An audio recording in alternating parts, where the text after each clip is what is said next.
Welcome, Brilliant Minds. Today's video lesson on November 15th on African geography's effect on people. Yesterday we talked about what were the most important features of African geography, and today we're going to think about how these features change the lives of people in Africa by writing a paragraph off of a flow map. I want to make sure we give our shout outs today. So today I have a bunch of shout outs to give based on how people are doing in class. So our first shout out goes to Adeline M., who is doing a great job being a scholar, as well as Donna H., who is really working on being a scholar in class as well. I want to recognize two more people, and those two are Samantha Z. and Mallory M. These partners are doing a great job on their Twitter work together, and they're also always trying to elevate their work to the next level. So congratulations to these shout outs. We are now going to make sure that we are achieving this objective through using our reading strategies. So we're going to skip a line and write our heading, strategies, and we're going to be reading a text on page 425. You should already have your textbook open, but you can now turn to page 425, and we're going to be reading this section here, okay? As always, we want to make sure we set up our reading strategies in our notes before we begin reading. So you can go ahead, pause the video if you need to turn to page 425, and once you're there, you can go ahead and make sure you're ready to take notes by writing down thieves on the top left of the section and catch on the top right. So for thieves, we want to make sure we're focusing on title, heading, and visuals. So let's take a look at what we find in our text. The title of this section is Trading Empires in Africa. So let's do a little circle map to brainstorm some other things we see to preview this text. Let's write Trading Empires in Africa at the center of our circle map. And let's brainstorm what we also see in the rest of the headings and visuals. So if we come back over here, I see really only one major heading. How did the Sahara trade develop? And I think of this word, we already saw trade up here, but this is telling me it's going to happen. These trading empires are probably going to happen in the Sahara Desert. So I'm going to go ahead and write Sahara, as I think it's going to be an important word about where this is taking place. And I know from yesterday the Sahara is a desert. And I do see one other word that pops out to me right here that's in bold, transported. So I'm going to add that because oftentimes at trade you have to do transportation. So I'm going to write transport. And now I want to take a look at the visuals I have on this page. What do I think the visuals show me? And this part I want you guys to do on your own. So if you look at this visual, you can go ahead and read about what it shows. And I want you to think about, what do you see here? What kind of land do you see? What kind of land does it look like in the different zones we talked about? Does it look like a rainforest? Does it look like a desert? Does it look like a savanna? What different kinds of land do you see? There's more than one. I think there's at least two different kinds of land in this picture. So I'm going to go ahead and leave two spaces for you guys to write in a circle map to have the two different pieces of land, two different kinds of land you see in this visual right here. You can pause the video if you need to work on this. Once you've done that, you can go ahead and check off your V for visuals. And then when you're ready to begin your reading of the text, we're going to take a look at catch. We're going to focus on this talk to text. So we're going to figure out text connections to self. How does it relate to us? How does it relate to other things we've read, other texts? And how does it relate to the world around us? Okay. So as we read, we're going to think about what can we fill in about these three different types of connections. Make sure you're reading along in your textbook with me, because there's some parts you're going to have to read on your own, so you want to make sure you have it open. For thousands of years, the hot, dry Sahara isolated North Africa from the rest of the continent. Then, about 400 BC, the Berber people of North Africa found ways to cross the Sahara to West Africa. Trade soon opened up between the two regions. How did the Sahara trade develop? For hundreds of years, the Berbers carried goods across the Sahara on donkeys and horses. The animals often did not survive in the desert heat. The Romans introduced the Central Asian camel in AD 200. The Romans reminds me of something that we learned about Rome this year. So I can go ahead and add that to my text connections. This connects to other texts I've read about. We saw transportation from Romans. They built roads, I remember learning about, and now it seems like they're also introducing camels as a way of transportation. So this is a really important connection to what we learned about from Rome. Let's see if we can find other connections to self or to world. The use of camels greatly changed trade in Africa. Camels are well suited for the desert. Their humps store fat for food, and they can travel for many days without water. The Berbers quickly adopted camels both as a source of food and as a way to travel. Does this connect to myself or to the world? I think that it reminds me actually of driving, that you have to have a car that's ready to drive in the kind of environment you're in. And some cars need more resources than others, the same way that some animals in those times need more resources. Donkeys and horses need more food and more water, but camels could go without it. It's kind of like if you have a car that needs a lot of gas, or if you have an electric car that doesn't need much gas. So I'm going to say it reminds me of car transportation,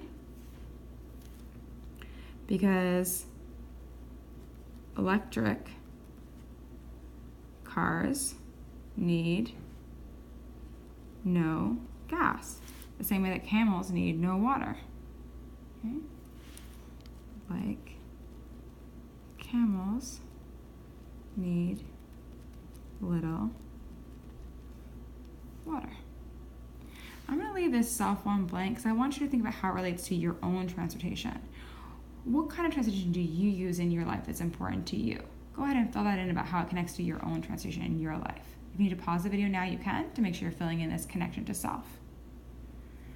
Now that I've done my reading strategies before I read and during I read, I'm going to go back and reread, but this time I'm going to reread to complete a thinking map. And we know from our objective that we want to make sure we're doing a flow map for this one. So I'm going to see if I can do a flow map with maybe, I think it might work to do about 5. So we'll do 1, 2.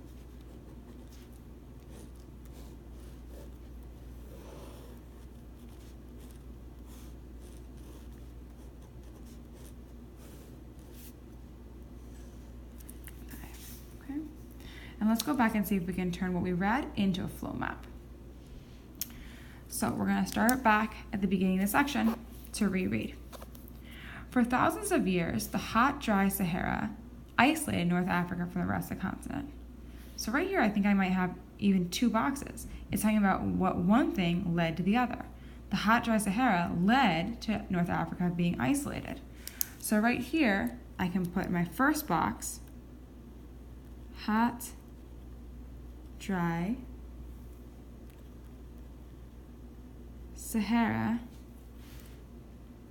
and this is the Sahara Desert, so I can go ahead and add that in. And it led to isolating North Africa. To isolate means that it is difficult to travel. Okay, so my first 2 boxes filled in.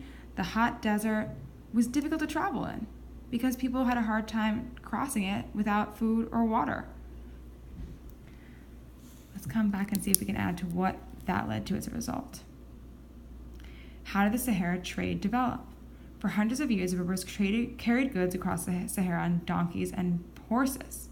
The animals often did not survive in the desert heat. Maybe I should add that to this box. I could say horses and donkeys die in heat. Okay. The Romans introduced the Central Asian camel in AD 200. The use of camels greatly changed trade in Africa. Camels are well suited for the desert. Their humps store fat for food, and they can travel for many days without water. The Berbers quickly adopted camels both as a source of food and as a way of travel. Okay, this seems really important. So because the desert made it difficult to travel, then they wanted to adopt camels. So in AD 200, use of camels. And they used them because they could store fat, so they wouldn't need that much food, and because they needed little water. Okay? We want to think about what that led to. So let's think about right here. They're using them as a way to travel, and Berber traders are forming caravans of camels. So we can see that that led to easier travel and trade caravans. I want you to add in this last box in your flow map.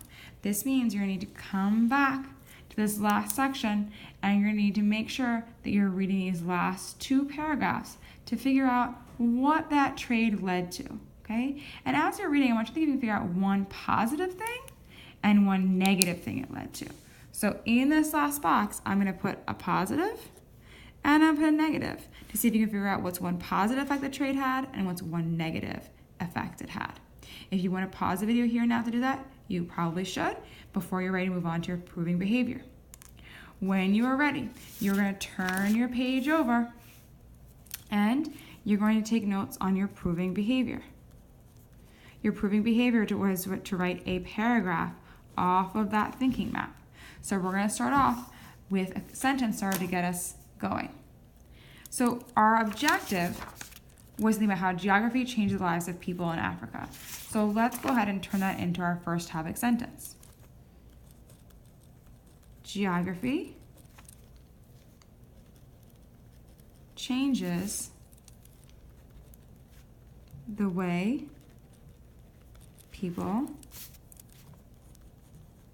lived in Africa. Okay. Now we're thinking about how we can use that flow map. So let's go back here and say, well, we want to start with something about what the geography actually was like. So let's start with where we're talking about.